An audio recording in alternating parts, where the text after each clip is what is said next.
ഇന്ന് നമുക്കൊരു നാടൻ ഇഞ്ചിക്കറി ഉണ്ടാക്കിയാലോ. ആദ്യം വെളിച്ചെണ്ണ ചൂടാവുമ്പം ഇഞ്ചി വറുത്ത് കോരുക. അതിനുശേഷം കടുക് പൊട്ടിച്ച് പച്ചമുളക് വറക്കുക.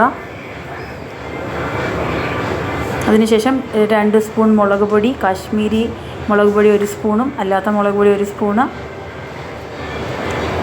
1/4 സ്പൂൺ കായം, ഉപ്പ്, 1/2 സ്പൂൺ ഉലുവ എല്ലാം ചേർത്തു. നന്നായിട്ട് ഇളക്കുക. ഉപ്പ് ചേർത്തു. പുളിവെള്ളം ഒഴിച്ചു. നിങ്ങൾക്ക് ആവശ്യമുള്ള വെള്ളം ചേർക്കാം. ഇഞ്ചിക്കറിക്ക് ഇച്ചിരി കുഴഞ്ഞിരിക്കണം ഇഞ്ചിക്കറി കൊണ്ട്. അത് ആ വെള്ളം നമുക്ക് നന്നായിട്ട് തിളപ്പിക്കുക.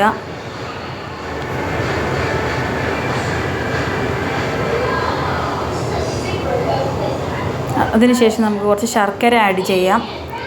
കാരണം ചിലപ്പോൾ ഒരു കയ്പ്പ് വരും. അപ്പോൾ അതിന് മാറാൻ വേണ്ടി നമ്മൾ ശർക്കര ആഡ് ചെയ്തു. ചെറിയൊരു മധുരം വരും. അതിനുശേഷം ലാസ്റ്റ് നമ്മൾ ഇഞ്ചി വറുത്ത് കോരി അത് മിക്സിയിൽ പൊടിച്ചായിരുന്നു, അത് നമ്മളിപ്പോൾ ചേർത്തു. നന്നായിട്ട് ഇളക്കുക. എന്നിട്ടത് നന്നായിട്ടൊരു കുഴഞ്ഞ പരുവം വരണം. അതിനുവേണ്ടി നമ്മൾ നന്നായിട്ട് തിളപ്പിക്കുക.